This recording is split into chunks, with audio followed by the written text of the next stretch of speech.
El título del mensaje de hoy es Encontrar a Dios en medio de la angustia.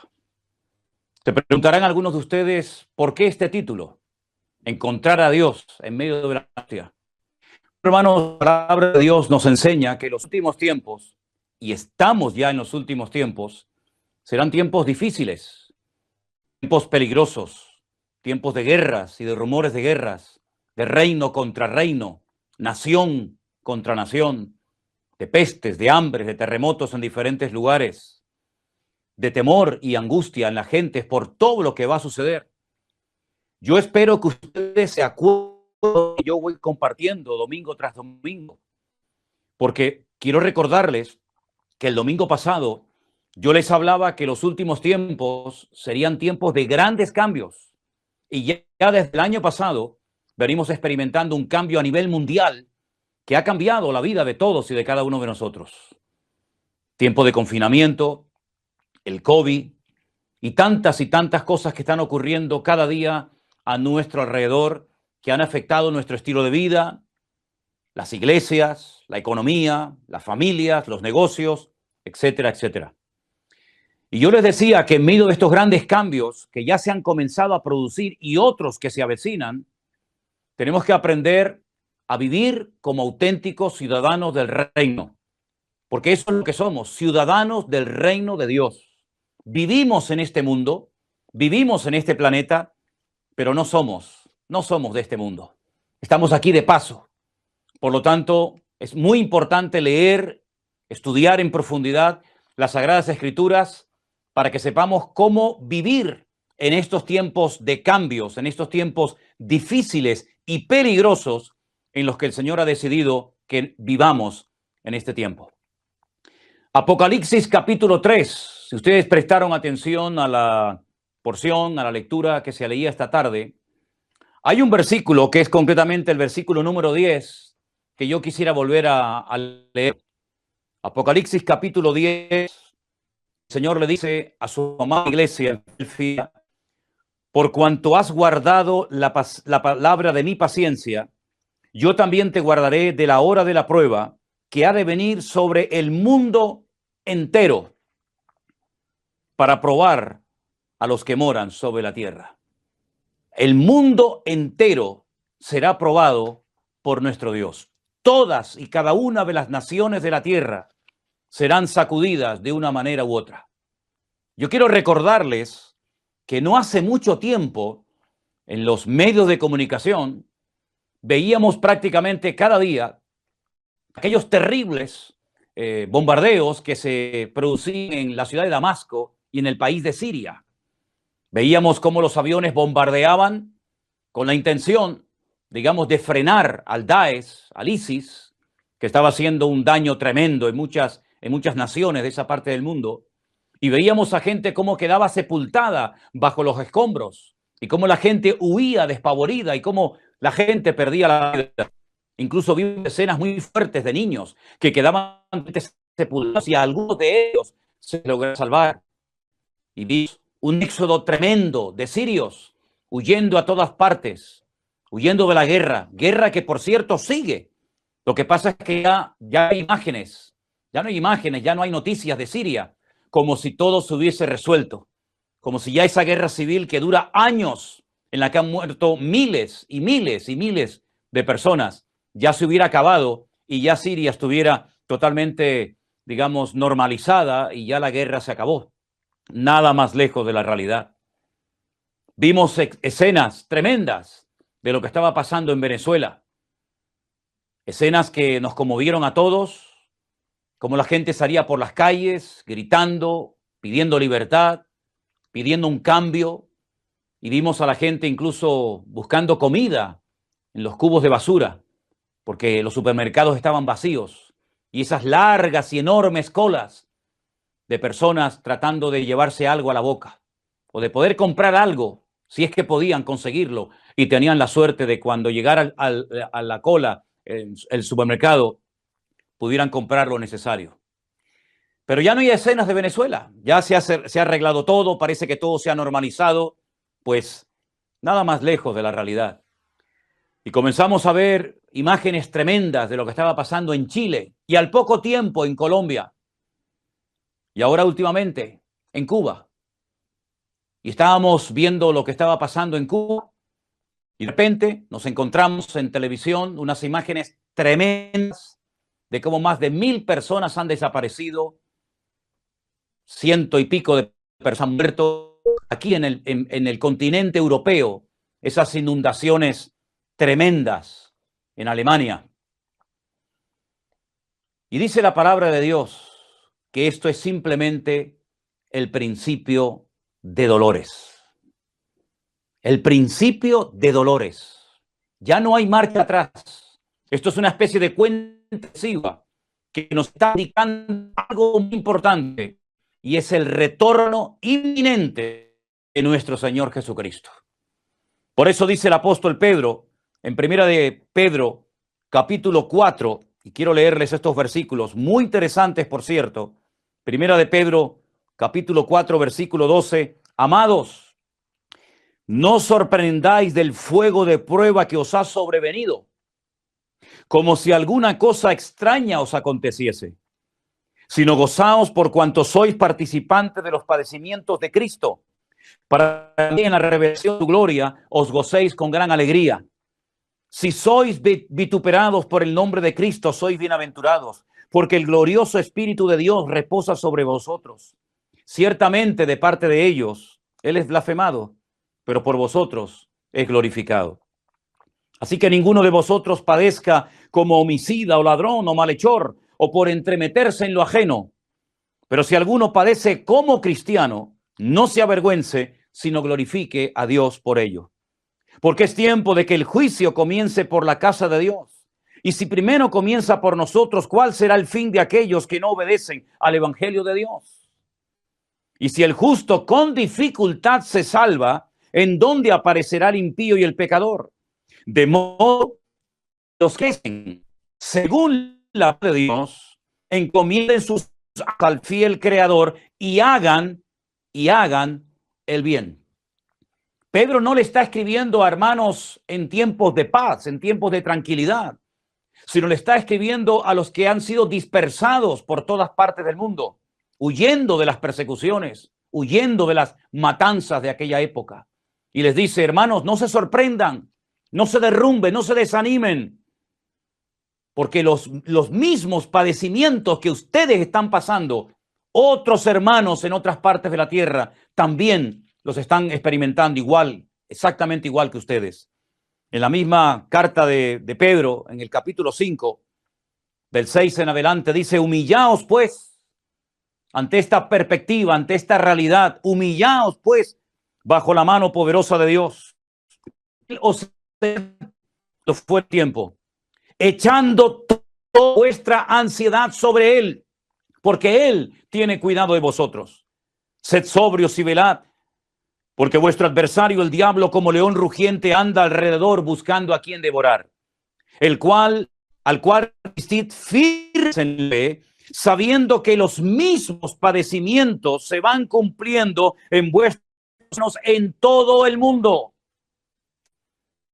De toda gracia que nos llamó a su gloria eterna en Jesucristo, después de que hayáis padecido, ya lo dice bien claro la Escritura, después de que hayáis padecido un poco de tiempo, Él mismo os perfeccione, afirme, fortalezca y establezca.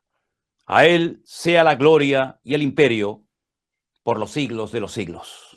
En ningún momento el apóstol Pedro, ni Pablo, ni Santiago, ni el mismísimo Señor Jesucristo trataron de movilizar a los creyentes, a la iglesia, para rebelarse en contra de los gobiernos establecidos. Gobiernos llenos de injusticia, gobiernos terribles que masacraron a miles de hermanos nuestros en el pasado. Quiero decirles que nuestros hermanos en el pasado han sido crucificados, torturados, esclavizados, dejados, y podríamos seguir con un largo etcétera de terribles sufrimientos que nuestros hermanos en otros han tenido que experimentar por amor a Dios y por defender el evangelio a la última gota de sangre. No nos sorprendamos ni nos pongamos nerviosos, ni perdamos la paz ante los conflictos mundiales que se avecinan. Vivimos en tiempos de cambios, en tiempos difíciles, en tiempos peligrosos, como dice la palabra de Dios. Y humanamente hablando, me gustaría decirles que no se preocupen que en cuestión de semanas, en cuestión de meses, de poco tiempo, todo va a volver a la normalidad. Va a haber trabajo para todos, habrá abundancia, ya no habrán guerras, ya no habrá miseria, ya no habrá pobreza en el mundo, se acabarán las injusticias. Me gustaría humanamente decir eso en esta tarde, pero les mentiría. El mundo no va a ir a mejor. Y da igual quién gobierne, la derecha, la izquierda, el centro, unos u otros. El mundo cada vez va a ir de mal en peor. Y cuando el Señor Jesucristo dijo aquello de y la maldad se multiplicará, lo dijo en tiempo futuro. Pero nosotros podemos decir en este momento que ya la maldad se ha multiplicado de una forma terrible y se sigue multiplicando cada día a nuestro alrededor. Por lo tanto, lo que está pasando en Cuba, en Venezuela, en Colombia, en Alemania y en muchas naciones del mundo que no tenemos en este momento información, aunque suene fuerte lo que les voy a decir, es lo que la Biblia profetizó, es lo que el Señor Jesucristo nos enseñó con cientos, con miles de años de antelación. Repito, me gustaría humanamente decirles, hermanos, no se preocupen. El mundo se va a arreglar en poco tiempo, pero no es verdad. Nosotros los cristianos tenemos que tener la madurez suficiente y el conocimiento bíblico para saber cómo vivir en estos tiempos difíciles que se avecinan. Quiero ponerles una imagen de unas monedas que descubrieron recientemente en Jerusalén. Son dos monedas. Una se cree que es de aproximadamente del año 67 después de Cristo y la otra del año aproximadamente 134, 135 después de Cristo. Dos monedas que son una joya para los arqueólogos que las han descubierto, pero hay algo que quiero destacar de estas dos monedas tan antiguas, de casi 2000 años de antigüedad. En una, por una cara, aparece la frase Jerut Zion, que significa libertad de Sion. Y en la otra moneda aparece el Jerut Jerusalén, que significa libertad de Jerusalén. En esos tiempos hubieron unas revueltas. Un tal Bar Kokhba, que fue apoyado por un rabino llamado Rabí Akiva, que lo apoyó y le dijo al pueblo que era el Mesías, el verdadero Mesías, que Israel llevaba esperando siglos, lo apoyó y se rebeló en contra del imperio romano, un imperio despiadado, un imperio terrible, un imperio que no respetaba la vida de nada ni de nadie, un imperio que duró casi 1000 años, un imperio que asesinó, mató, violó, descuartizó, crucificó, quemó, hizo auténticas barbaridades, sobre todo contra los cristianos, porque los consideraban traidores. Había que arrasar de la faz de la tierra al cristianismo, a nuestros hermanos en Cristo, aquellos que habían nacido de nuevo igual que nosotros, aquellos que les tocó vivir en un tiempo muy duro de la historia y que muchos de ellos terminaron dando su vida por la causa del evangelio. ¿Por qué les hablo de estas dos monedas? Porque fijaros, ya en el año 67 después de Cristo y la otra en el 134 después de Cristo ya se daba ese grito que se ha oído tanto en estos días y seguiremos oyéndolo: libertad, libertad. Lo que queremos es la libertad de nuestro pueblo, la libertad de nuestra ciudad, la libertad nuestra, la libertad de nuestro país. Ya desde hace 2000 años el hombre viene gritando lejerut, lejerut, libertad, libertad. Es curioso que nuestro Señor Jesucristo también habló de la libertad, pero de la libertad verdadera, la libertad que viene como resultado de conocer la verdad. Él mismo dijo, conoceréis la verdad y la verdad os hará libres.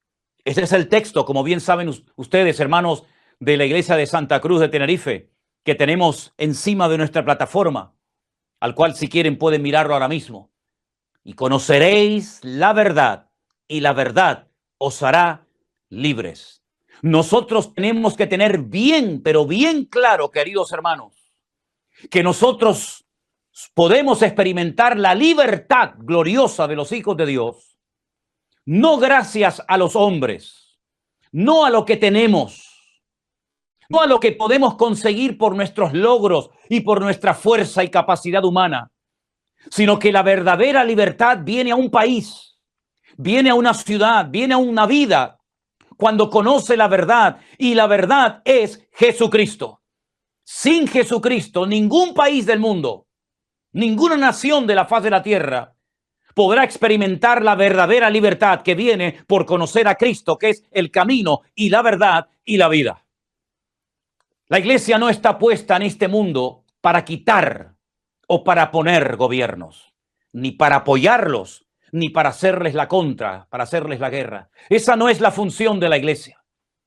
Entiendo que los hombres, los inconversos, la gente se harte de la miseria, de la escasez, de las injusticias, de la pobreza. Lo entiendo. Pero nosotros jamás vamos a recurrir a volcar coches, a quemar establecimientos, a romper cristales, a tirar piedras por las calles. Jamás los cristianos se han caracterizado por esas actuaciones típicas de los que no tienen la libertad de Cristo Jesús en sus corazones y en sus vidas. Entiendo que la gente del mundo que no tiene a Cristo caigan en desesperación, pero nosotros los cristianos jamás nos vamos a desesperar, jamás nos vamos a angustiar, jamás perderemos la paz y el equilibrio, porque Cristo Jesús es nuestra libertad, y la libertad viene por conocerlo a Él personalmente. Y teniendo sustento y abrigo, como decía nuestro hermano Matías hace un instante, tenemos que estar contentos con esto. Y si no tuviéramos sustento y abrigo y pasáramos por todo tipo de necesidades, y como dijo aquel gran varón de Dios, y aunque Dios me mate y me quite la vida, lo seguiré alabando y adorando, porque yo sé que mi Redentor está vivo. Se preguntarán algunos de ustedes, ¿por qué el pastor en esta tarde nos está dando este mensaje? Bueno, les estoy dando este mensaje primeramente porque Dios me lo puso en el corazón, pero sobre todo también para que nosotros los cristianos tengamos claro que hay una buena batalla, que es la que tenemos que librar, y batallas carnales, batallas de hombres, de inconversos, en las cuales no tenemos que meternos ni participar en absoluto. El apóstol Pablo dijo, he acabado la carrera, he peleado la buena, no la mala, la buena batalla. Y entonces Dios me va a galardonar como a él le apetezca, ¿verdad? Tengo una lista que, por cierto, se va a poner ahora también para que la puedan ver ustedes, de un estudio que he estado haciendo durante esta semana, muy interesante, donde voy a mencionar una serie de fechas y de nombres de hombres, todos césares de Roma, que intentaron con todas sus fuerzas destruir a la iglesia del Señor Jesucristo, arrasar de la faz de la tierra a cualquier cristiano. Empezamos por Nerón, del 37 al 68 después de Cristo. Uno de sus objetivos principales era arrasar a los cristianos de la faz de la tierra. Las barbaridades que este hombre cometió contra los cristianos no tienen nombre. Un auténtico psicópata, un hombre que se obsesionó y que quiso destruir a los cristianos, repito, desde el año 37 al 68 después de Cristo. Las cosas que hizo fueron terribles. A continuación, Vespasiano, del 69 al 79. Este fue el padre de Tito, el que mandó a destruir el templo de Jerusalén y a la ciudad de Jerusalén. A continuación se levantó Domiciano, el que metió en aceite hirviendo al apóstol Juan, y el Señor lo salvó milagrosamente, y después lo desterró a la isla de Patmos desde el 81 hasta el 96 después de Cristo. A continuación, del 98 al 117 después de Cristo, tenemos a Trajano. Podríamos pasar mucho tiempo explicando lo que hicieron cada uno de estos personajes, pero todos ustedes saben que si uno fue malo, el otro aún fue peor. Adriano, del 117 al 138. Aquel que le cambió el nombre a la ciudad de Jerusalén y le puso Aelia Capitalina, y aquel que puso estatuas de sus dioses en Jerusalén y le cambió el nombre de Israel por Palestina. Marco Aurelio, del 161 al 180 después de Cristo, también otro César terrible. Maximino el Tracio, 235-238 después de Cristo. A continuación, Decio, del 249 al 251 después de Cristo. Valeriano, del 253 al 260 después de Cristo. El 10º, Diocleciano, del 284 al 305 después de Cristo. Constancio y Galerio, principios del siglo IV. Uno gobernó, uno reinó en Oriente y otro en Occidente. No fue hasta el año 313 después de Cristo, con el famoso Edicto de Milán, que se firmó la tolerancia, aceptar por fin a los cristianos como ciudadanos de Roma. Es decir, que durante más de 300 años los cristianos fueron perseguidos, torturados, crucificados, quemados, humillados de las formas más terribles que nos podemos imaginar. Y la iglesia sobrevivió a estos siglos de persecución. No solamente de persecución, sino también de herejías, de divisiones internas, de problemas, de dificultades, de hambre, de miseria, de pobreza, de injusticias. La iglesia sobrevivió. Porque la iglesia ya tiene 2000 años de historia y ha vivido bajo el Imperio Romano, y ha vivido en la Segunda Guerra Mundial, y ha vivido en regímenes comunistas y capitalistas y socialistas y en dictaduras y en todo tipo de sistemas inventados y creados por el ser humano. Pero de todos y de cada uno de ellos se ha levantado victoriosa, ha seguido avanzando, el evangelio se ha extendido por toda la faz de la tierra y hemos llegado hasta hoy dándole la honra y la gloria al Señor.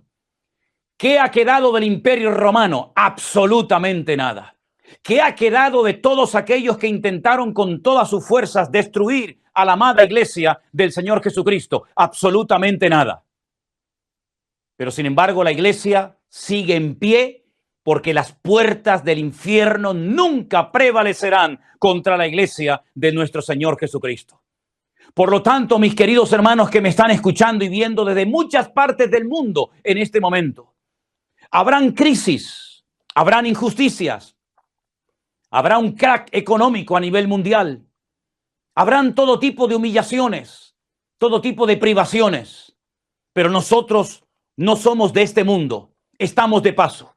Como dijo el apóstol Pablo, nuestra ciudadanía no es de esta tierra. Esto es lo que algunos no terminan de entender.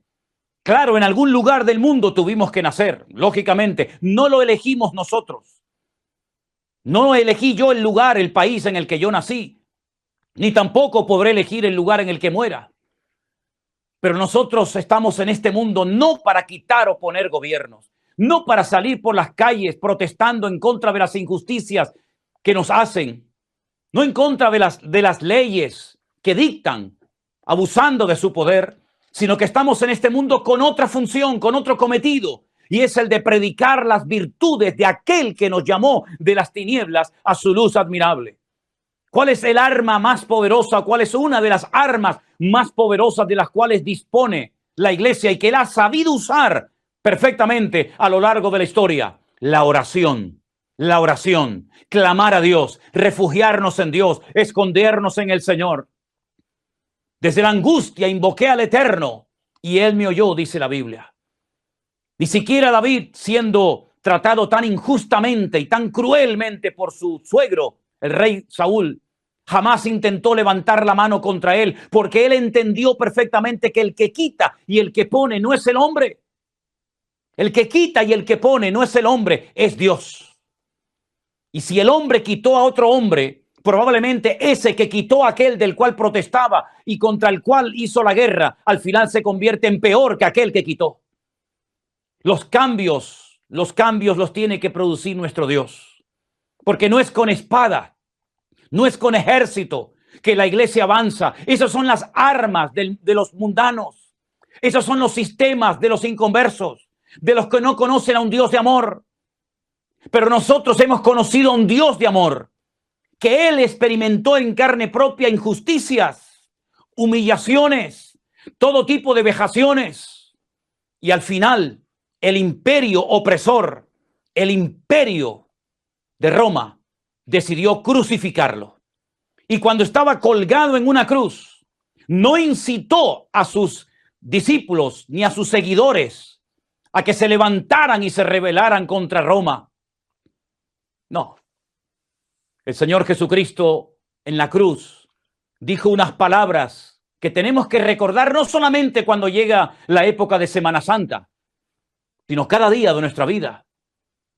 Padre, perdónalos, porque no saben lo que hacen. Pidió perdón, pidió que el Padre perdonara a sus verdugos. No se lo merecían. Merecían el castigo, merecían la muerte, pero el Señor Jesucristo nos enseñó a amar al enemigo. Incluso nos enseñó que si nos pide agua, le tenemos que dar agua al enemigo. Y si nos pide de comer, tenemos que dar de comer al que nos quiere matar y quitar la vida. Y algunos dirán, pero bueno, el Señor Jesucristo sí podía, porque para eso era el Mesías. Pero quiero recordarles que el primer mártir de la iglesia, después de dar un discurso, un mensaje extraordinario, haciendo un recorrido por toda la historia del Antiguo Testamento hasta llegar al Señor Jesucristo, cuando decidieron matarlo a pedradas, él terminó diciendo, no les tomes en cuenta este pecado. Y me estoy refiriendo nada más y nada menos que a Esteban, nuestro hermano Esteban, que murió a las afueras de Jerusalén. No os sorprendáis del fuego de prueba que os ha sobrevenido, como si alguna cosa extraña os aconteciese. Tener en cuenta que lo mismo que estáis pasando, también lo están pasando otros hermanos nuestros en todas partes del mundo.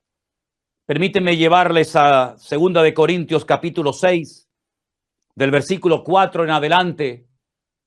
El varón de Dios, nuestro hermano en Cristo Pablo, dice: antes bien nos recomendamos en todo como ministros de Dios, en mucha paciencia, en tribulaciones, en necesidades, en angustias, en azotes, en cárceles, en tumultos, en trabajos, en desvelos, en ayunos, en pureza, en ciencia, en longanimidad, en bondad, en el Espíritu Santo, en amor sincero, en palabra de verdad, en poder de Dios, con armas de justicia a diestra y a siniestra, por honra y por deshonra, por mala fama y por buena fama, como engañadores, pero veraces, como desconocidos, pero bien conocidos, como moribundos, mas he aquí vivimos, como castigados, mas no muertos, como entristecidos, mas siempre gozosos, como pobres, mas enriqueciendo a muchos, como no teniendo nada, mas poseyéndolo todo.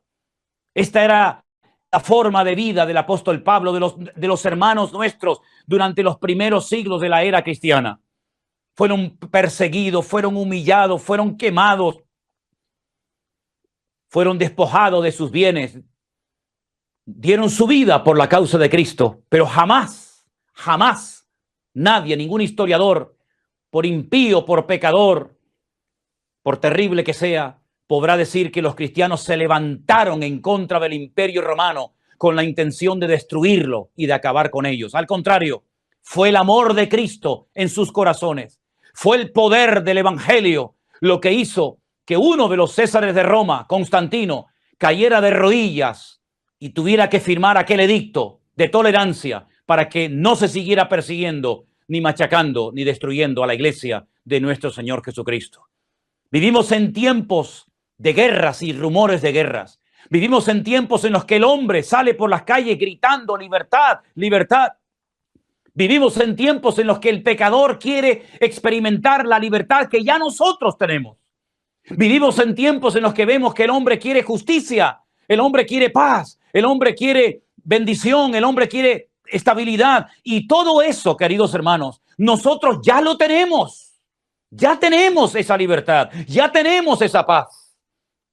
Ya tenemos todo porque estamos completos en Cristo Jesús, Señor nuestro.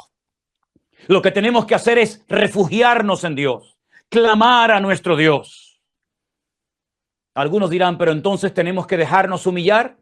Pues si esa es la voluntad de Dios, tendremos que acatar, decir gloria a Dios, gracias Señor. Tenemos que dejar matarnos. Bueno, si esa es la voluntad de Dios, tendremos que dejar matarnos. Quiero decirles que el Señor nos puede librar de toda obra mala.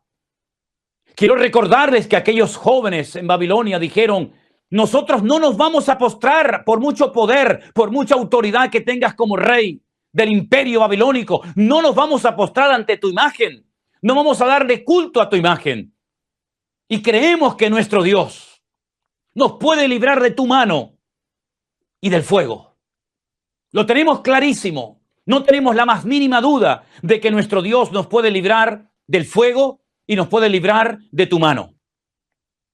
Porque tenemos un Dios todopoderoso. No es un Dios sordo, no es un Dios mudo como los vuestros.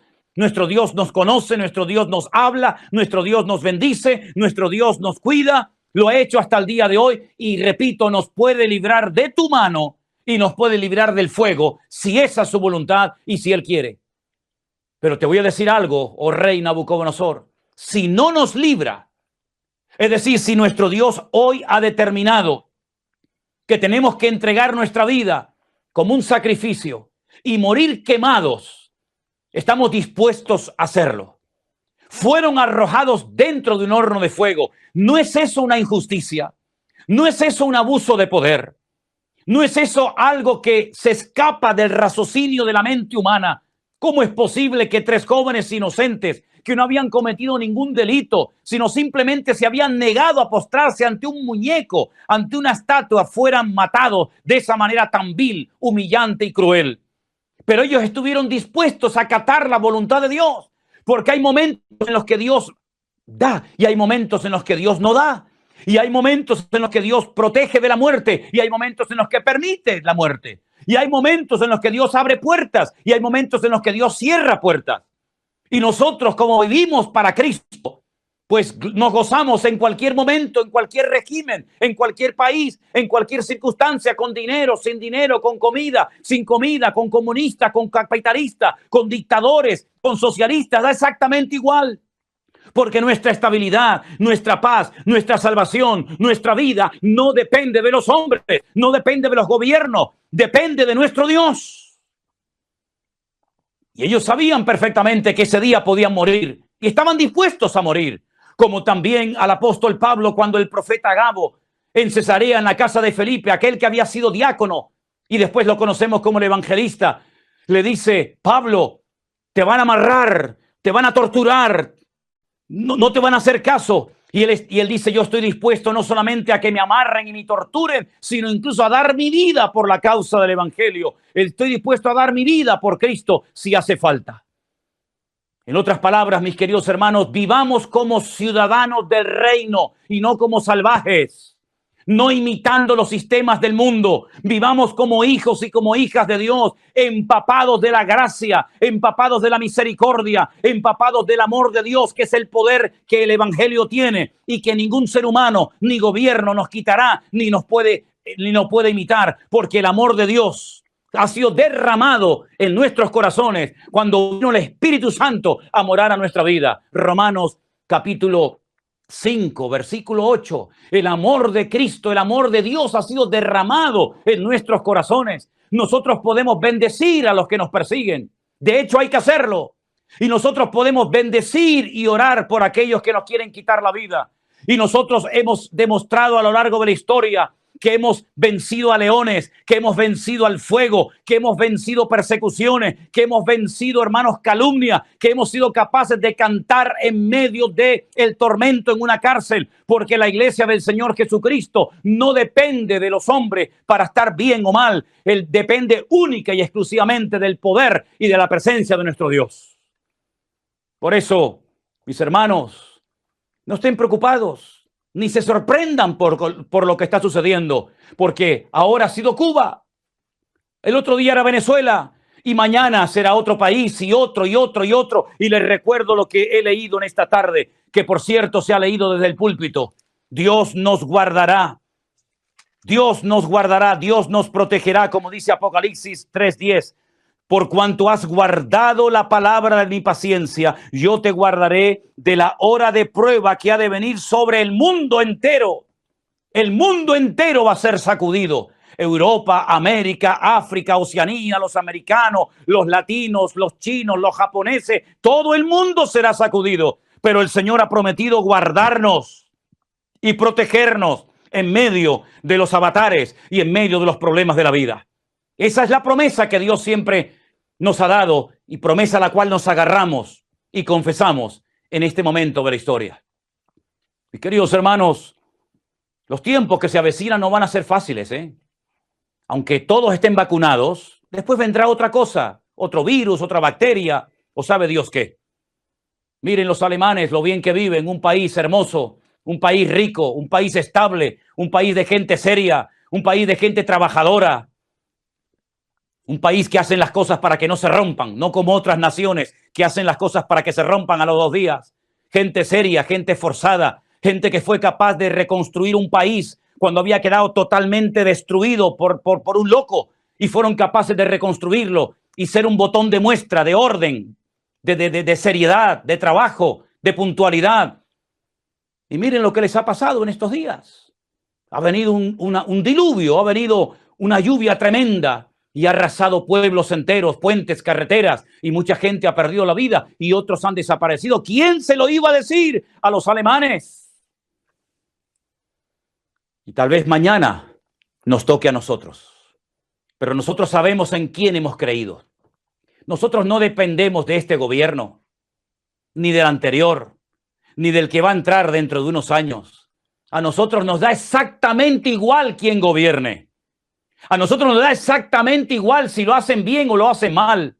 La Biblia dice, orad por vuestros gobernantes. Eso es lo que dice la Biblia, ¿o no? Orad por vuestros gobernantes para que viváis quieta y reposadamente. Y si nos ayudan y nos brindan ayuda y nos bendicen de alguna manera y nos permiten predicar el evangelio, pues bendito sea Dios. Pero si nos prohíben predicar el evangelio y nos amenazan y nos impiden predicar el evangelio, nos tendrán que matar, nos tendrán que quemar, nos tendrán que crucificar, porque no vamos a dejar de decir lo que hemos visto y lo que hemos oído, y no vamos a callarnos por amenazas de nada ni de nadie, porque así ha vivido la iglesia estos últimos 2000 años, y así continuará la iglesia hasta que sea llevada a la presencia del Señor por nuestro Señor Jesucristo. Así que nosotros no vamos a entrar en guerras, en gritería, en nerviosismo, en preocupaciones, porque eso se lo dejamos para los que no conocen a Cristo. Esas actuaciones, esas cosas que se gritan y se hacen, se las dejamos a los hijos de Satanás, a los que no tienen la paz de Cristo en sus corazones. Nosotros doblamos rodilla, nosotros clamamos al Rey de Reyes y Señor de los Señores. Nosotros invocamos el nombre de nuestro Dios, el eterno, poderoso. Y nosotros buscamos a Dios en la angustia, y en la angustia el Señor se revelará a nuestras vidas. Él nos protegerá del diluvio, Él nos protegerá del fuego, Él nos protegerá de la destrucción, Él nos protegerá de todo. ¿Por qué? Porque Él ha prometido estar con nosotros todos los días hasta el fin del mundo. Y si morimos en una guerra, Y si morimos en una persecución, y si morimos en una cárcel, para nosotros, repito, el vivir es Cristo y el morir es ganancia. Así es que vivamos o muramos, somos del Señor. Así que mis hermanos cubanos, venezolanos, colombianos, chilenos, argentinos, bolivianos, alemanes, suecos, finlandeses, ustedes que han conocido el Evangelio, mentalícense que nosotros estamos en este mundo no para quitar ni para poner. Nosotros estamos en este mundo para marcar una diferencia, para ser la luz del mundo y la sal de la tierra. Eso de estar angustiados, nerviosos, con lloriqueo, eso no es de Dios. Esa no es la característica de una persona madura en el Evangelio. Esa no es lo que tiene que identificar a un creyente. Es más, nosotros estamos para consolar, nosotros estamos para animar, nosotros estamos para levantar, nosotros estamos para predicar un mensaje de vida, de fe y de esperanza a nuestro Dios. Y cuando los del mundo ya hayan llegado al límite, cuando ya sus fuerzas no den más, cuando estén desesperados, entonces les diremos aquellas palabras de nuestro Señor Jesucristo: venid a mí, los trabajados y cargados, que yo os haré descansar. Esa es la forma como tenemos que vivir los cristianos hoy en día, agarrados al Señor, apegados a su palabra más que nunca. Y pase lo que pase y venga lo que venga, nosotros sabemos que nuestro Dios estará con nosotros como poderoso gigante.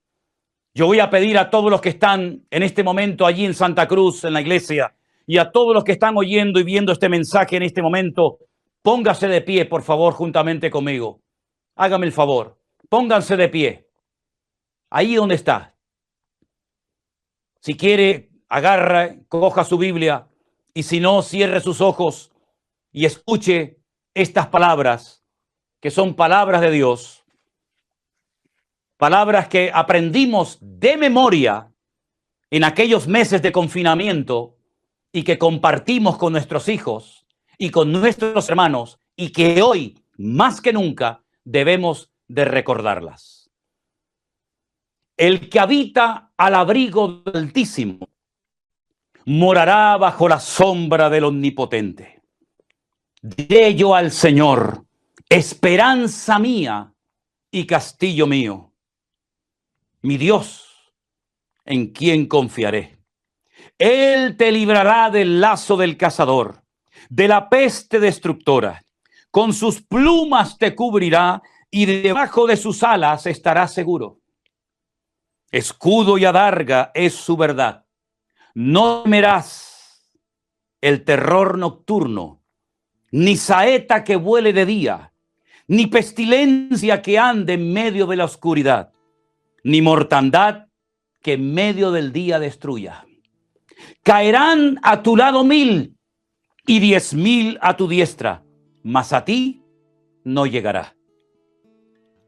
Ciertamente con tus ojos mirarás y verás la recompensa de los impíos, porque has puesto al Señor, que es esperanza, al Altísimo por tu habitación. No te sobrevendrá mal, ni plaga tocará tu morada, pues a sus ángeles mandará cerca de ti, que te guarden en todos tus caminos. En las manos te llevarán, para que tu pie no tropiece en piedra. Sobre el león y el áspid pisarás. Hollarás al cachorro del león y al dragón. Por cuanto en mí ha puesto su amor, yo también lo libraré. Le pondré en alto por cuanto ha conocido mi nombre. Me invocará y yo le responderé. Con él estaré yo en la angustia. Lo libraré y le glorificaré. Lo saciaré de larga vida y le mostraré mi salvación. Ahí donde están, cierren vuestros ojos, por favor. Interioricen estas palabras, alimenten su alma, su mente, sus pensamientos cada día con estas y otras hermosas palabras de los salmos, por ejemplo, para que podamos vivir tranquilos, sin angustia, sin nervios, con la paz de Cristo que sobrepasa todo entendimiento humano. Llenemos nuestra mente de la palabra de Dios Echemos toda nuestra ansiedad sobre Él, porque Él tiene cuidado de nosotros. Tus necesidades, tus preocupaciones, tus limitaciones, el Señor las conoce perfectamente. Aquí de lo que se trata es de todos preocupados, ni lamentándonos, ni agobiados. Aquí de lo que se trata es de demostrar en esta hora de la historia, en estos tiempos de cambios, que nuestra fe es una fe firme y robusta en nuestro Dios. Y que nuestra confianza en el Señor no depende de quién gobierne, no depende de quién tenga el poder en el país, no depende de qué partido esté gobernando a la ciudad o al pueblo. Nosotros no dependemos de las circunstancias para estar bien o mal. Nosotros no dependemos ni siquiera de lo que tenemos para estar bien y dormir tranquilos. Nosotros dependemos de aquel que venció a la muerte y al diablo. Nosotros dependemos de aquel que está sentado a la diestra del Padre, clamando, intercediendo por su amada iglesia cada día durante toda nuestra vida. Nosotros no dependemos del ambiente, no dependemos de las circunstancias, no dependemos de los gobiernos, no dependemos si vivimos en paz o en guerra, porque nosotros como cristianos hemos sabido vivir en tiempos de guerra, en tiempos de persecución y en tiempos de paz y de bonanza. Tu iglesia ha sido preparada y entrenada en estos 2000 años para que hoy no se derrumbe ni se venga abajo, sino que podamos marcar una diferencia y que la gente y el mundo vea que nuestra confianza en Dios es real y genuina. Ha llegado el momento de demostrar que verdaderamente creemos en un Dios todopoderoso. Hemos dejado la idolatría, hemos dejado la brujería, hemos dejado el desorden en el que vivíamos, porque hemos entendido el Evangelio. Ya no estamos sometidos a la autoridad de un hombre, por muchos títulos que tenga. Ya no le tememos a los hombres, ahora le tememos a nuestro Dios. Porque el principio de la sabiduría es el temor a Dios.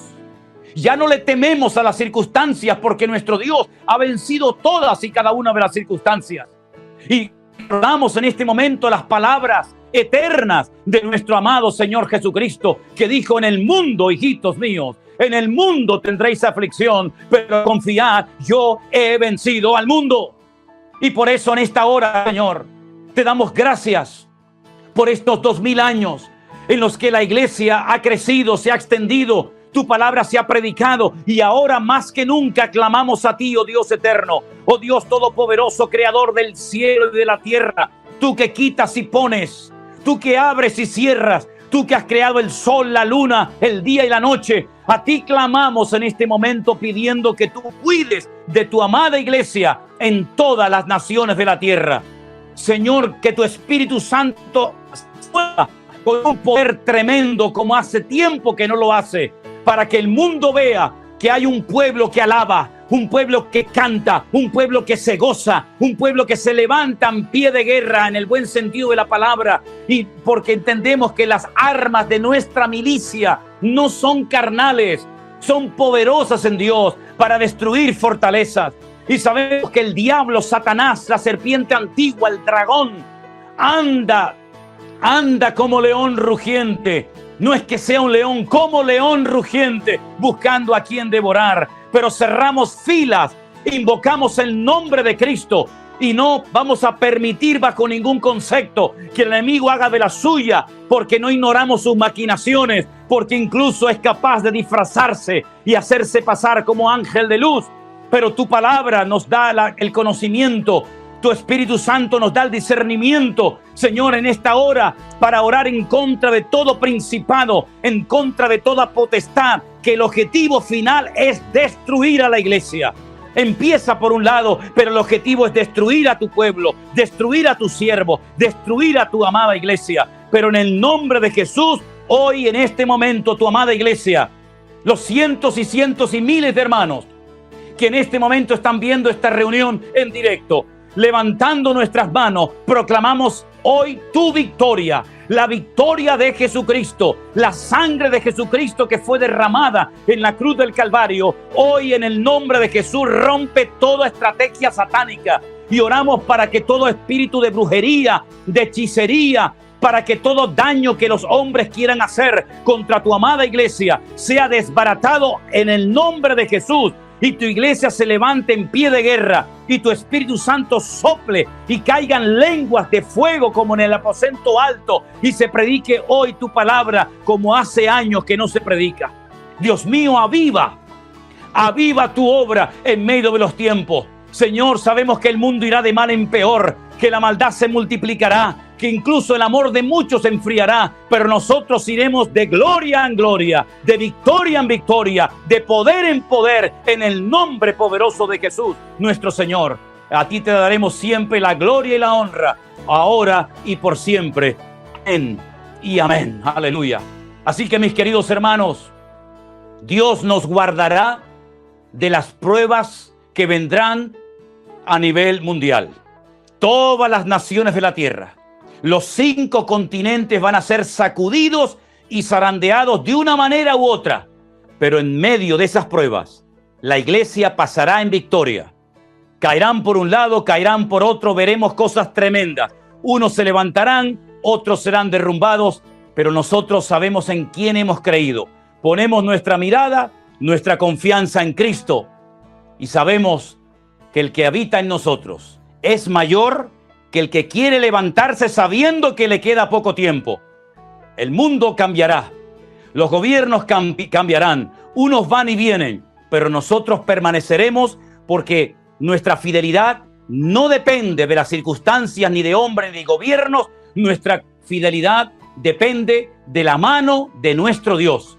Y el brazo de Jehová de los ejércitos no se ha cortado. Él sigue extendiendo su mano con poder y con autoridad para que su palabra se predique más que nunca. Y cuando este evangelio del reino sea predicado en todas las naciones de la tierra, entonces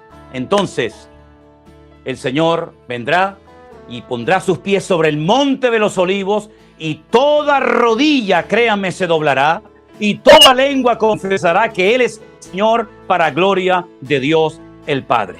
Lo mejor para la iglesia está por venir.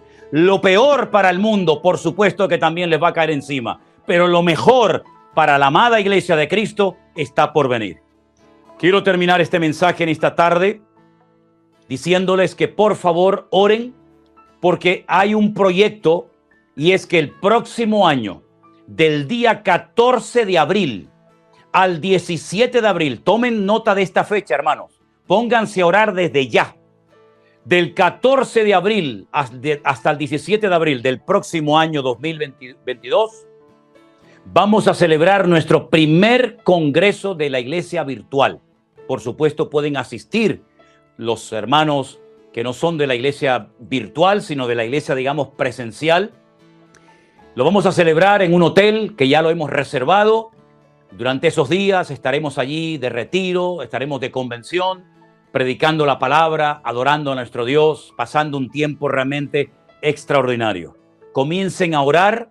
Vamos a poner precios muy módicos, muy baratos, muy accesibles, para que el mayor número de hermanos puedan asistir. Así que invito a todos los hermanos que hemos visitado en España en este último viaje misionero que hemos recién realizado, que hagan un esfuerzo para poder venir con sus hijos, con sus esposas, con sus maridos, y tener esos días de Semana Santa allí en un hotel. Estamos haciendo un vídeo donde vamos a poner toda la información del lugar, de los días, del precio y todo. Y las plazas son limitadas, pero confiamos de que muchos de ustedes puedan asistir. Estén orando. El lema de este primer congreso de la iglesia virtual, ¿saben cuál es? Os lo acabo de decir hace un instante. Lo mejor está por venir. Ese es el lema del congreso del próximo año. Queridos hermanos, que el Señor les bendiga. Les mando un saludo absolutamente a todos. Un abrazo para ti, Anderson. Gracias por tu enorme trabajo. Felicito a Benjamín, que esta tarde he visto que ha estado ahí en la batería. Habéis tenido un tiempo de alabanza extraordinario. Ya queda menos para vernos. Todavía tenemos que ir a la ciudad de La Coruña a bautizar a un hermano que todavía no lo hemos bautizado. Dios mediante lo haremos en breve. Gracias por vuestras oraciones. Estamos bien, estamos bendecidos. Esta mañana predicaba la palabra en la iglesia del pastor Walter, la iglesia de Revive en Cangas, donde un joven transformado por el poder de Dios, pues se bautizaba y ponía en práctica este mandamiento en su vida. Hermanos queridos, que el Señor les bendiga, sigan disfrutando de este culto y nos veremos pronto si Dios quiere. Oramos confiando en nuestro Dios, no permitiéndole a nada, ni a nadie, ni a ninguna circunstancia que nos robe la paz y el gozo de nuestros corazones, porque la paz de Cristo guardará nuestros corazones y pensamientos en Cristo Jesús, por cuanto en Él hemos confiado. Y el gozo del Señor es nuestra fortaleza. Bendiciones para todos, mis queridos hermanos.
Quiero llevarles en primer lugar a la segunda carta que Pablo le escribe a la iglesia de Corinto.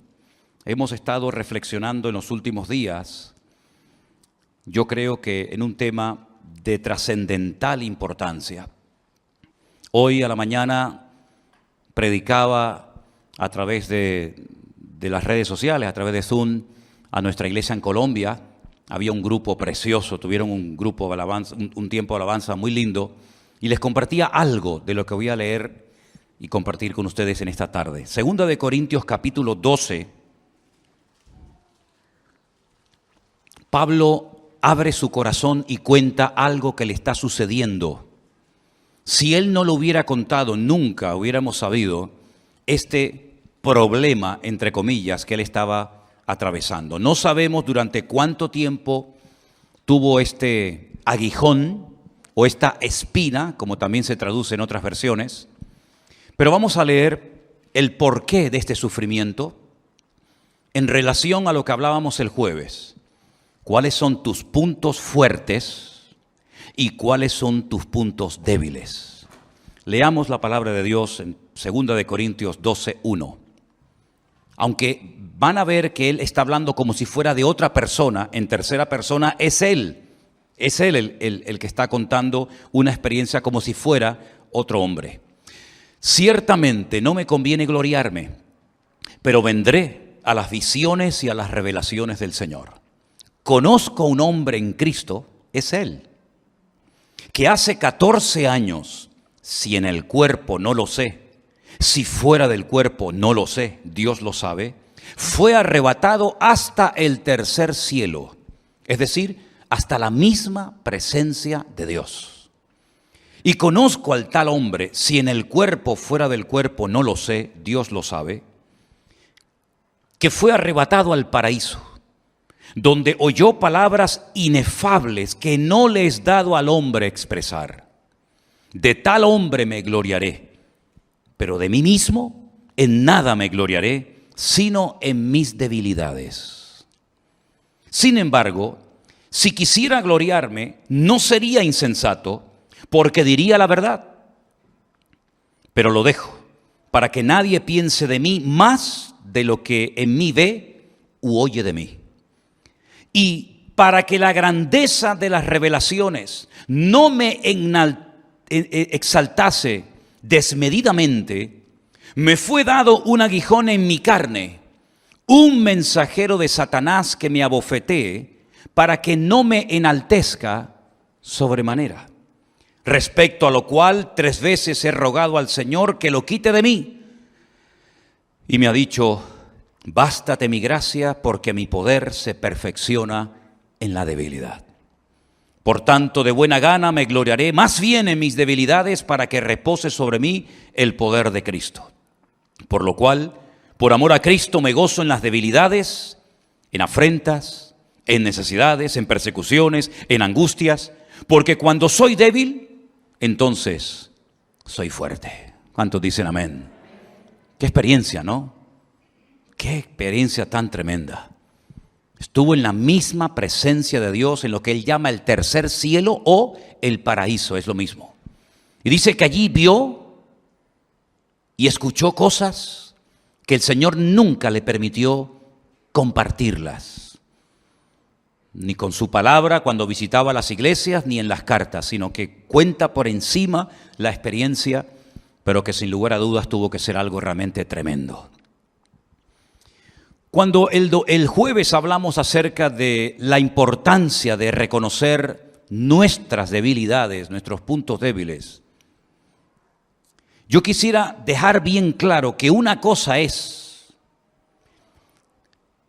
el sentirnos débil, incapaces, nerviosos, por una responsabilidad que tenemos por delante, como por ejemplo me está pasando a mí con esto de México, que se está creando una expectativa y se está haciendo toda una, como dice el pastor José Arena, una auténtica revolución que a mí como persona, como hombre, me tiene todo el día temblando.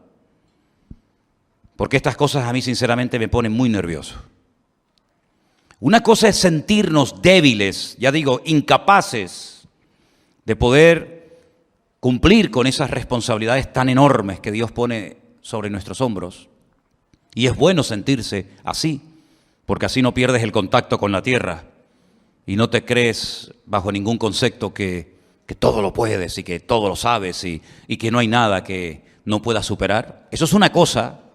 Y otra cosa muy diferente es el tema de las debilidades, en las cuales tenemos que trabajar mucho para que se conviertan con el paso del tiempo, con la ayuda del Señor, en puntos fuertes. Amén, hermanos. Si no mezclemos una cosa con otra, porque no tienen nada que ver. Los puntos débiles de nuestra vida no debemos de ocultarlos. Primeramente porque el Señor los conoce. Y como dijimos el día jueves, si esos puntos débiles no los reconocemos y se los entregamos al Señor, son auténticas amenazas en nuestro camino. Es como entrar en un terreno lleno de minas, que en cualquier momento puede salir por los aires porque no sabes dónde está el explosivo. Y ocultar los puntos débiles de nuestra vida, permítame ponerles el ejemplo de cuando Faraón en Egipto dio un edicto que dijo que tenían que matar a todos los niños pequeños, lanzarlos al río Nilo para que se ahogaran.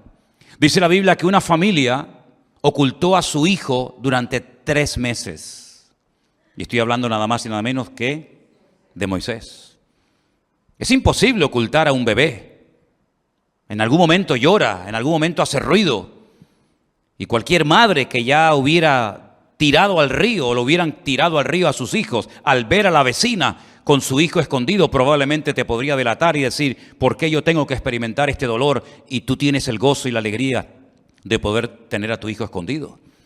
Pues en cierto sentido, tratar de ocultar los puntos débiles es como decía el salmista, ¿dónde huiré de tu presencia? ¿Dónde me esconderé de tu Santo Espíritu? Ya que todo Dios lo ve, lo conoce y lo sabe perfectamente.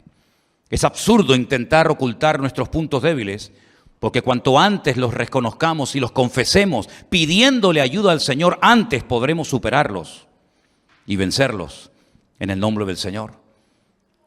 Tratar de ocultar un punto débil, una debilidad de nuestra carne, de nuestro carácter, de nuestra forma de ser, es como intentar ocultar un cadáver en casa. Tarde o temprano el olor va a salir por todas partes y es imposible ocultar la vida de un cadáver en casa. Los puntos débiles huelen a muerte, los puntos fuertes huelen a vida. Y la Biblia habla acerca de la carne, y cuando habla de la carne habla del ego. Habla de lo que somos nosotros, de lo que éramos y practicábamos y creíamos y hablábamos y nos dominaba antes de conocer a Cristo. Gracias al Señor que ahora somos nuevas criaturas en Cristo Jesús, Señor nuestro. Las cosas viejas pasaron, he aquí todo es hecho nuevo. Pero el cristianismo no se vive con un cuerpo glorificado. El cristianismo, la vida cristiana no se vive sentado en el cielo, sino con los pies en la tierra y con el mismo cuerpo que teníamos antes de conocer al Señor. Y en ese cuerpo manchado por las cosas de este mundo, este cuerpo de barro, de polvo y ceniza, como decía el patriarca Abraham, es donde muchas veces todavía quedan reminiscencias de nuestra antigua vida y muchas veces pues salen a la luz. Y es lo que yo quiero en esta tarde hablar acerca de los puntos débiles. ¿Sabéis que hay más de 30 versículos en la Biblia que hablan acerca de las debilidades humanas? Y me llama muchísimo la atención que la Biblia no presenta a los hombres de Dios, a los hombres y a las mujeres, como personas que nunca fueron tentadas, que nunca tuvieron debilidades, que todo lo que hacían les salía bien, sino más bien todo lo contrario. El Señor no oculta el pecado de Adán y Eva. Podía haberlo pasado por alto, pero no lo hace.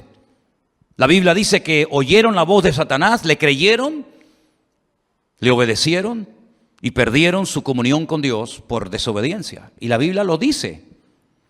La Biblia no oculta el asesinato de Caín. La Biblia no oculta la envidia y los celos de los hermanos de José cuando lo quieren matar, pero por la gracia de Dios se salvó y fue esclavo durante muchos años en Egipto. La Biblia no oculta las triquiñuelas de Jacob, tratando de obtener la bendición a toda costa, ¿verdad? Si hay que engañar al padre, se engaña. Si hay que hacer lo que sea, se hace con tal de obtener la bendición. La Biblia no oculta el pecado terrible de David, ni su adulterio, ni cómo mató al marido de la mujer con la cual se acostó. La Biblia no oculta las debilidades de Salomón, que por cierto todos sabemos cuáles eran, ¿verdad? La Biblia no oculta que Pedro negó al Señor, ni que Lot era un pelele y él estaba dominado por sus hijas, y aunque él lo pasaba mal en Sodoma y Gomorra con tal de tenerlas contentas, era capaz de renunciar a su comunión con Dios y separarse de su tío Abraham con tal de tenerlas a ellas contentas. La Biblia no oculta la debilidad de Judas, que dice que era una persona que robaba la bolsa, extraía el dinero y finalmente terminó traicionando al Señor por unas pocas piezas de plata. La Biblia no oculta que uno de los compañeros de ministerio de Pablo, Demas, lo abandonó, pero no para irse con otro ministerio o para congregarse en otra iglesia o para servir al Señor en otro continente o de otra manera, sino que se fue al mundo. La Biblia no oculta el pecado de Alejandro el calderero, que dice que le causó muchos males al apóstol Pablo estando en la prisión. En otras palabras, la Biblia es un libro que refleja la carnalidad de los hombres y también su santidad. La Biblia no oculta que eran hombres de carne y hueso como nosotros, hasta el punto que Santiago dice de Elías, fíjense, el gran profeta Elías, dice que era un hombre sujeto a pasiones semejantes a las nuestras. Un hombre que se desanimaba y deseó morirse. Y de hecho le pidió al Señor, quítame la vida, ya no aguanto más. La Biblia no oculta que aquel grandísimo profeta llamado Jeremías, que predicó en Jerusalén jugándose la vida y que recibió todo tipo de humillaciones, estuvo en cárceles, fue azotado, etc. La Biblia no oculta que hay un momento en el que dice, no predico más. Total, ¿de qué sirve hablar? ¿De qué sirve amonestar? ¿De qué sirve advertir al pueblo de su pecado? Si nadie se convierte, nadie cambia, todo sigue igual o peor. La Biblia no oculta que se hartó y le dijo al Señor, ya no aguanto más. Aunque dice que mientras callaba, un fuego de Dios ardía en sus entrañas porque sabía que Él era la voz de Dios que tenía que hablar en Jerusalén. Es decir, todos y cada uno de los personajes de la Biblia tuvieron sus puntos débiles. Y tampoco la Biblia oculta que aquel grandísimo hombre de Dios que llegó a estar en el paraíso, que estuvo en la presencia de Dios viendo cosas que en la Biblia no se cuentan y oyendo cosas que no se le permitió contar, Dios permitió que llegara a su vida una espina, un aguijón, algo que le mantenía con los pies en la tierra, y dice que el propósito de ese aguijón era para que no me enalteciera sobremanera. En otras palabras, Pablo está diciendo claramente que si no hubiera tenido este aguijón, si no hubiera tenido esta limitación, probablemente hubiera caído en arrogancia, en orgullo, en exaltación desmedida de su persona. Y uno dice, ¿cómo es posible? Pablo, un hombre que habla del fruto del Espíritu, que habla del amor, de la paz, de la paciencia, de la benignidad, un hombre con tanta experiencia, un hombre tan usado, un hombre tan bendecido, con unas experiencias tremendas, un hombre que conoció al Señor de una forma espectacular, tuviera tendencia con estas experiencias sobrenaturales y genuinas de Dios al orgullo, al enaltecimiento. Pues ahí está, más claro agua. No vamos a tratar de explicar en qué consistía este aguijón o espina en la vida de Pablo, porque ¿para qué? Si ni siquiera él, que es el protagonista de esto, cuenta y dice exactamente de qué se trataba. Comenzamos a leer todo tipo de opiniones en los comentarios, que si era esto, que si era aquello, pero eso no es lo realmente importante. ¿Qué más da lo que era el aguijón de Pablo? ¿Qué más nos da a nosotros? Lo importante es ver el propósito, el objetivo por el cual Dios envió a la vida de Pablo este aguijón, esta limitación física o espiritual o de la índole que sea, para que no me enalteciera sobremanera. Luego Pablo está admitiendo clarísimamente que si no hubiera sido por esto que el Señor permitió en su vida, por lo cual rogó 3 veces y la respuesta del cielo fue, bástate mi gracia, porque mi poder se perfecciona en la debilidad, hubiera caído en el orgullo. Hubiera perdido muchas bendiciones si el Señor no le hubiera mandado este aguijón a su vida. Es interesante ver cómo la Biblia habla acerca de cómo somos seres humanos débiles.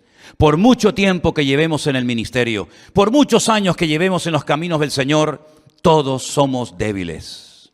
Y todos tenemos muchas áreas en las que todavía la santidad de Cristo tiene que manifestarse mucho más. Amén, hermanos. Vamos a hacer un pequeño recorrido, no por todos los versículos que hablan del tema, pero sí vamos a escuchar algunos versículos que nos van a dar luz acerca de este tema de los puntos débiles de nuestra vida. Romanos capítulo 8, versículo 26 dice así: Y de igual manera el Espíritu nos ayuda en nuestra debilidad, pues ¿qué hemos de pedir como conviene? No lo sabemos, pero el Espíritu mismo intercede por nosotros con gemidos indecibles. El Espíritu Santo tiene muchas funciones que llevar a cabo en la vida del creyente. Muchas. El Señor Jesucristo dijo en cierta ocasión: os veo tristes, porque ya sabéis que me voy. Pero os digo sinceramente que os conviene que yo me vaya. Porque si yo no me fuese, el Consolador, el Espíritu Santo, no vendría a vosotros. Pero cuando venga, Él os guiará a toda la verdad. Él tomará de lo mío y os lo hará saber. Y enumera una serie de misiones, de objetivos, de funciones del Espíritu Santo en la vida del creyente. Pero una de las cosas que dice Pablo en Romanos capítulo 8 es que ese Espíritu Santo que mora en nosotros, que está permanentemente en nosotros, nos ayuda en nuestras debilidades. ¿Cuántos dicen amén? ¿Cómo sabe el Señor, verdad? Que necesitamos una ayuda adicional. No solamente tener las ganas, no solamente reconocer, no solamente admitir y pedir ayuda, sino que el Espíritu Santo viene para ayudarnos en nuestras debilidades, para que sepamos cómo orar y no estar toda la vida luchando con lo mismo y no estar toda la vida siendo esclavos de algo o de alguien que nos roba la paz y la bendición que recibimos tal vez en un culto como este. Es una lástima ver a muchos creyentes que no son capaces de mantener 24 horas la bendición que han recibido. Siempre viene algo, siempre ocurre algo. Si no es con el vecino, es con el amigo, o con el padre, con la madre o con quien sea. Y la voluntad de Dios es que tú sepas mantener tu victoria, tu firmeza en el Señor y que nada ni nadie, escúchalo bien, nada ni nadie te arrebate la bendición de Dios. Que no dependas de nada ni de nadie, sino solamente del Señor. Y para poder llegar a ese nivel de madurez, para poder mantenernos firmes 24 horas al día, 365 días al año seguido, uno detrás de otro, el Espíritu Santo que mora en nosotros viene a ayudarnos en nuestras debilidades. Y eso debería darnos un gozo y una tranquilidad tremenda. Amén, hermanos. Romanos 14:1 nos habla de un tipo de creyentes que existen, como por ejemplo este. Recibid al débil en la fe, pero no para contender sobre opiniones. Débil en la fe. Qué triste, ¿no? Ver personas débiles en la fe. Cuando la fe es algo tan importante que dice que sin ella es imposible agradar a Dios. Pues hay personas sí que tienen fe, pero es muy débil. No es una fe madura, no es una fe robusta. Es una fe que depende a veces de emociones, de sentimientos, de circunstancias. Y la Biblia dice, bueno, hay débiles en la fe. No entren a pelear, no entren a discutir sobre opiniones. Pues recíbanlo y traten de ayudarlos lo mejor posible. Espero que no haya ningún débil en la fe en esta tarde entre nosotros, ni en sus casas, sino que todos tengamos, como dijo el Señor de aquel hombre, grande es tu fe. En todo Israel no he encontrado un hombre con tanta fe como este hombre, ¿se acuerdan? También en Romanos capítulo 15, versículo 1, nos dice la palabra así. Así que los que somos fuertes debemos soportar las flaquezas de los débiles y no agradarnos a nosotros mismos. Ahí hay dos tipos de creyentes, los fuertes y los débiles. ¿A qué grupo perteneces? ¿Con quién te identificas? ¿Con los fuertes o con los débiles? Si dices con los fuertes, pues dice aquí que los fuertes deben de soportar las flaquezas de los débiles y no agradarnos a nosotros mismos. Y si eres del grupo de los débiles, pídele al Señor que salgas de ese grupo lo antes posible y que formes parte de los fuertes y maduros en el nombre del Señor. Tenemos por otra parte un versículo precioso que es un consejo a las personas que son débiles, a las personas que han caído y tropezado, a las personas que han perdido su estabilidad y firmeza en el Señor. Hebreos 11:34. Apagaron fuegos impetuosos, evitaron filo de espada, sacaron fuerza de debilidad, se hicieron fuertes en batalla, pusieron en fuga ejércitos extranjeros. No era ese el que yo decía, pero está bien, sí. El capítulo 11 del libro de Hebreos es extraordinario porque habla de cosas que se lograron hacer en la historia gracias a la fe. No todos hicieron lo mismo. Hay gente que tiene fe o tuvo fe para ir a la guerra y vencer a los enemigos del pueblo de Dios. Pero hay gente que tuvo fe para aguantar sufrimiento y torturas y adversidades. La fe nos ayuda para tantos y tantos aspectos de la vida.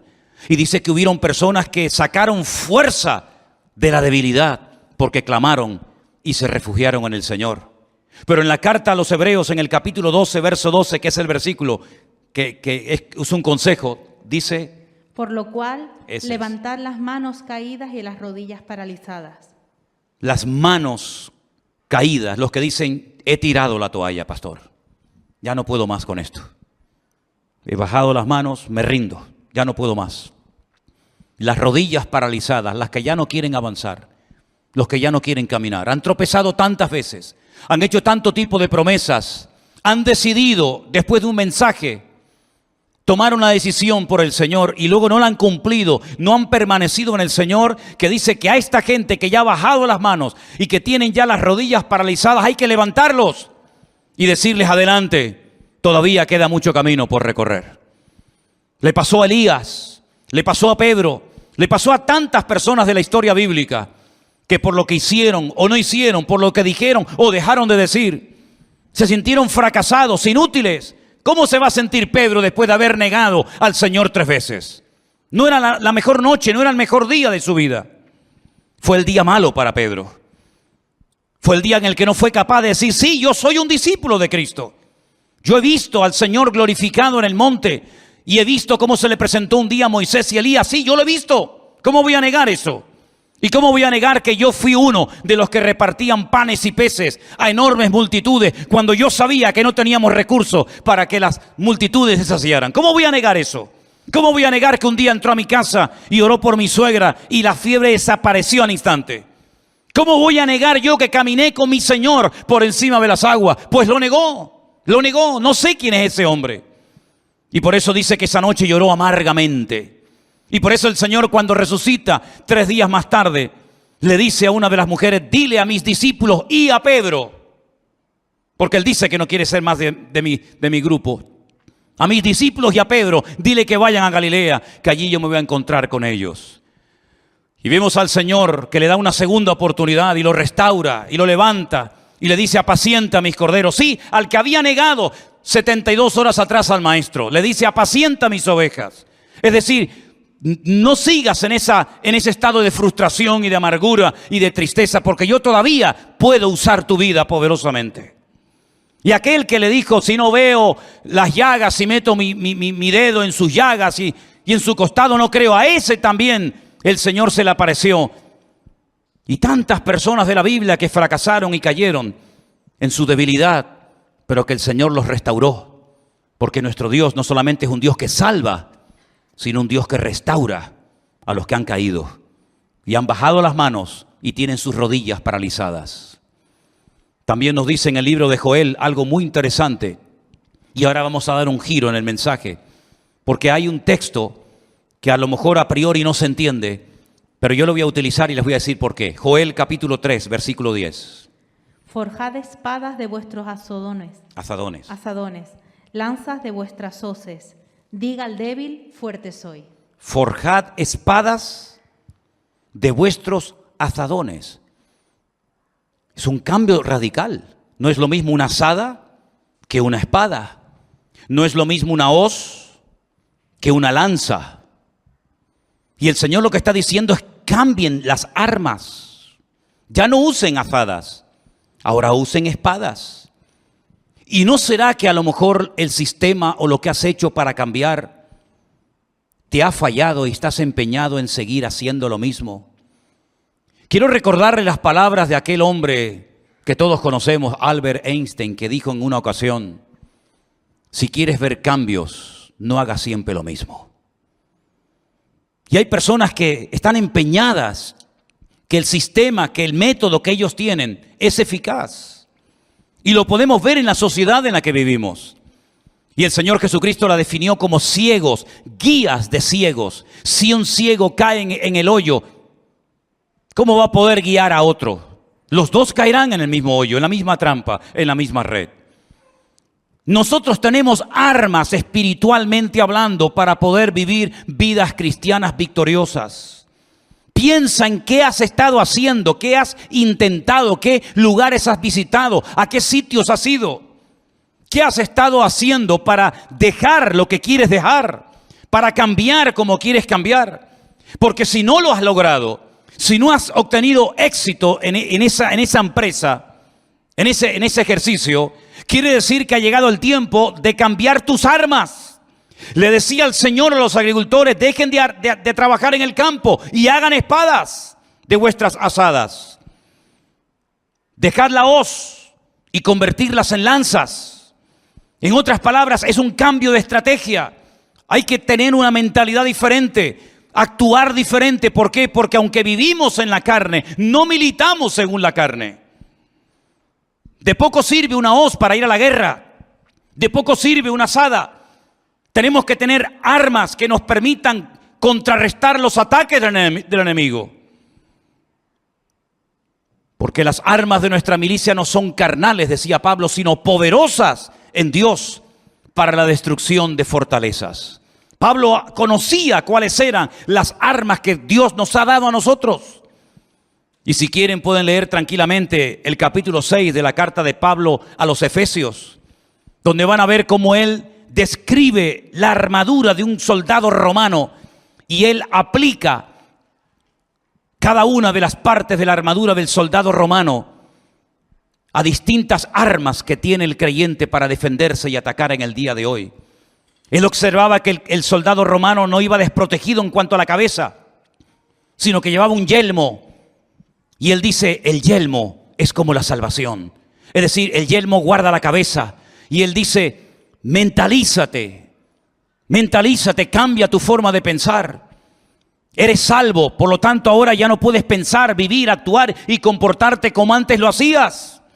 El soldado romano se protegía el pecho con esa coraza, la justicia de Dios en tu vida. Ninguna condenación hay para los que están en Cristo Jesús, porque ahora hemos sido justificados por la sangre de Cristo. Él sabía que el soldado romano necesitaba un escudo para poder repeler los ataques del enemigo, y él dice, ese escudo lo voy a comparar a la fe. Porque cuando el diablo te lanza un dardo de fuego, tú puedes usar el escudo de la fe y neutralizar al enemigo. Pero hace falta una espada, hace falta un arma que te permita atacar y neutralizar al enemigo. La espada es la espada del Espíritu, que es la palabra de Dios. Y cuando camines por la vida ya no caminas en la carne, ya no caminas en el ego, en la arrogancia, en la soberbia, sino ahora con el apresto del Evangelio. Ahora tenemos un mensaje que transmitir, tenemos una palabra que comunicar, el Evangelio de Jesucristo, que dice ir por todo el mundo y predicar este mensaje.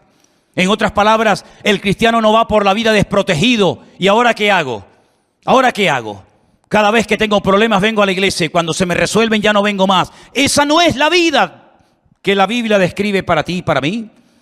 La Biblia nos enseña que es bueno congregarse. No dejéis de congregaros como algunos tienen por costumbre, dice la Biblia. Ya en el siglo I había hermanos que no le daban importancia al congregarse. Pero no es suficiente con congregarse. Tú tienes que aprender a defenderte tú solito, tú sola en casa. Cuando eres tentado, cuando eres calumniado, cuando eres perseguido. A lo mejor vives en una familia donde tú eres la única, el único convertido y se ríen de ti tus compañeros de trabajo. ¿Cómo actúo? ¿Cómo hablo? ¿Cómo reacciono? Como dice la palabra de Dios. Con esas armas, el nombre de Cristo es una de ellas, la oración es otra, la palabra de Dios es otra, y así cada una de esas armas me ayudan a vivir en victoria. Hay que cambiar las armas. Miren, por ejemplo, esta serie de fotografías que vamos a mostrarles. Esa era un arma muy poderosa hace siglos, la famosa catapulta. Hoy en día sería ridículo ir a la guerra con una catapulta. O con esta otra arma que ven ustedes ahí, sí, que podía matar, hacía mucho daño, la ballesta, pero son armas muy antiguas. Esas armas hoy en día están en un museo, son reliquias que la gente va a visitar. Esas catapultas que lanzaban piedras, esa bola con pinchos que utilizaban en el campo de batalla, en el cuerpo a cuerpo, tuvieron su momento, pero sería ridículo hoy en día mandar a un soldado a la guerra con estas armas. No tiene ningún sentido. están caducadas, ya no funcionan. Nadie va a la guerra con este tipo de armamento. Antes sí, tuvieron su momento, tuvieron su lugar. Cualquiera daría lo que fuera por tener cosas como estas. Pero hoy en día hay otro tipo de armas. Comparen eso con una catapulta. Comparen eso con una catapulta. Robots que son capaces de ir a lugares donde no hace falta ni que vaya el ser humano, lo teledirigen para que vaya y dispare. Miren qué misiles que pueden viajar miles y miles de kilómetros a otros continentes y hacer una destrucción terrible. Miren qué armamento. Queridos hermanos, hay armas antiguas y armas modernas. Y en el mundo espiritual ocurre exactamente lo mismo. Cuando tú no conocías al Señor, tenías tus métodos, tenías tus ideas para defenderte, para protegerte, pero no puedes seguir aplicando. No puedes seguir viviendo con aquellos métodos hoy en día tu vida cristiana. ¿Qué hacías antes cuando alguien te criticaba? ¿Qué hacías antes cuando alguien te insultaba? ¿Qué hacías antes cuando alguien te miraba mal? ¿Qué arma utilizabas? ¿El amor? ¿La paciencia? ¿La misericordia? ¿La oración? ¿La bendición? ¿Seguro? Utilizabas el impulso de tus puños, las palabras de tu boca. Sabe Dios qué armas utilizábamos nosotros, ¿verdad?